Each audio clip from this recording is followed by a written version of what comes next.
Alright everybody, welcome to Market Pros. This is the morning analysis.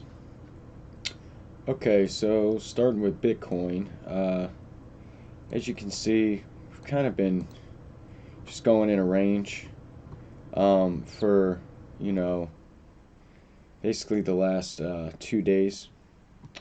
We did make a higher high from this high on the 4 hour. But unless we can get back above this, then I mean we're just literally in a range.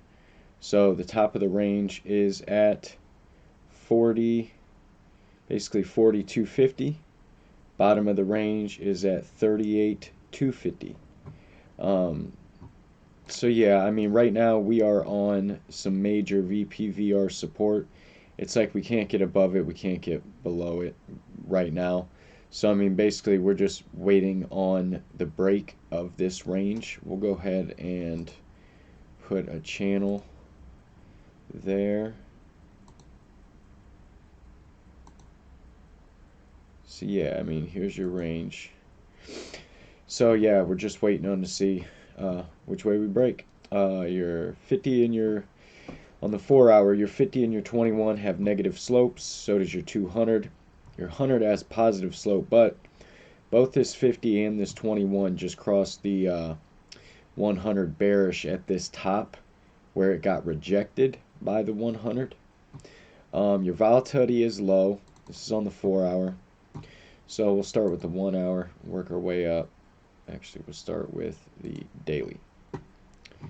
Okay, so your RSI, no divergences to be aware of. Do have some support, basically where we're at right now. Probably could even run this back. Yeah, so we do have some support where we are right now.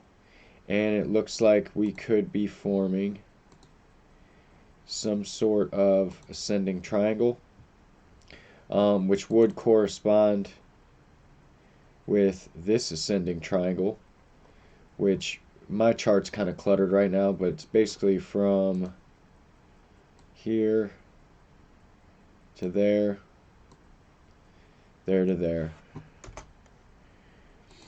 And so yeah, I mean those those do correspond. Volatility's high. This is on the daily. Volatility's high. We are on the MACD, we are below the zero line, and our negative momentum has been basically going up and down, but we did get a rejection from this signal line below the zero line. So the daily MACD, let's see if we broke this support. Okay, so it looks like we did get a bounce, but then we did break it. So if we come back up here for a retest, that's not really going to look too good. But that means we might go down to the bearish control zone. So let's see what that price would be in order to get into the bullish or bearish control zone. See if it corresponds with anything. 38,313. So let's see, 38,313. Basically the bottom of the range. That's where we would go.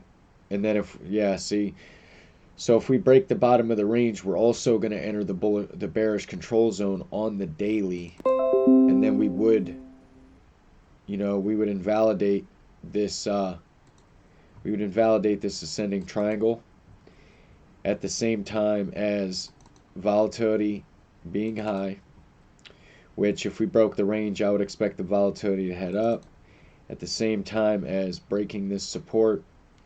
And if we do get a retest and rejection off, that's not going to look good on the daily.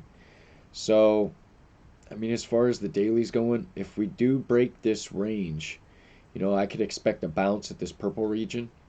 But honestly, I think if we do break this range, we're going to come down to about 36K region. But that would be the bottom of this ascending triangle. I don't really think we're going to break this, but there is a high probability that we come down and test it. So moving on down to the, let's go to the, we'll go to the RSI here real quick. Okay, so basically we don't really see the same, well, I guess we do.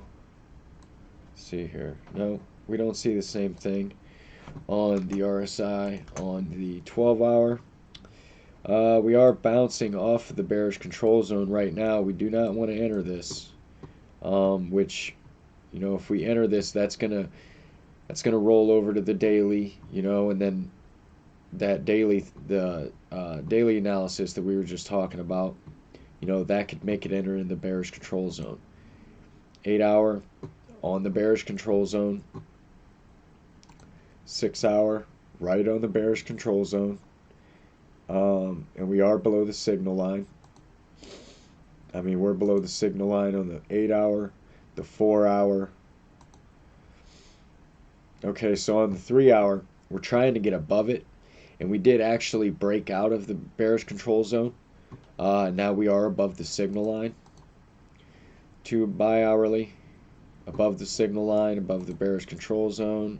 I mean, we're basically riding the bearish control zone and the signal line on all time frames right now. So MACD on the 8-hour,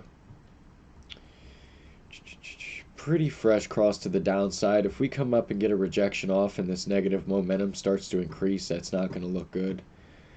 Let's go to the 4-hour. Okay, so our negative momentum is decreasing. It looks like we could try for a cross of the signal line. If we can get a green bar here and cross this, that would make us most likely short-term bullish. Same thing here. Negative momentum is increasing. It's basically at the 0 line now. If we can get across and get a green bar, that's going to look good. That could probably bounce the RSI off of the bearish control zone, get back above the neutral line. 2-hour MACD. Okay, so our positive momentum is decreasing. We're barely above the 0 line. The MACD line and signal line are below the 0 line. So, I mean, it's kind of like a weak bounce, to be honest. Below the 0 line, positive momentum is decreasing. So right now it looks, let's see here. So right now it basically looks like we could get a bounce, you know, or we're either going to range. I mean, obviously we're either going to go sideways, down, or up, but honestly, by the looks of it, it looks like we could get a small bounce, maybe even up to the 100, maybe even up to the top of the range. But according to like the 12-hour, 8-hour, and daily, I mean, it looks like the bottom of the range has a bigger probability of being broken, but that doesn't mean we can't come test the top of the range one more time. Now, if we break the top of the range, all that is invalidated. So yeah, I mean, that's your bullish and bearish validation levels. Right now, we are literally right in the middle with this VPVR horizontals volume resistance and support, and then we have the neutral line, the middle line right here. So basically stuck in between them right now. So my guess is that if we would break below here at 38,862 on a closing basis, you know, we could come down to the bottom of the range. If we can break back above this last wick at 39,438, I think we test the top of the range. We'd probably get a small rejection at the 100 and then probably test the top of the range. So these are your levels. You know, you got 38,234. So basically 250, 38,250, and 40,250. Those are your levels. You know, if we do break the top of the range, I think the next stop is this last high, and we would have a higher low, you know, like on the 8-hour. That would be our higher low. My guess is that we would at least try to get back up to this level. But honestly, I think we would break that. I think we'd make a higher high. If we do break the top of the range, I think we get a small rejection here at 42,600 region, and then work our way up back to this purple box at the top of the ascending triangle. So yeah, those are your validation levels. Break the bottom of the range, come down to the bottom support of this ascending triangle, break the top of the range, work our way up to the top of the ascending triangle. I do want to say that none of this is financial advice. These are just my opinions. And everyone have a great day.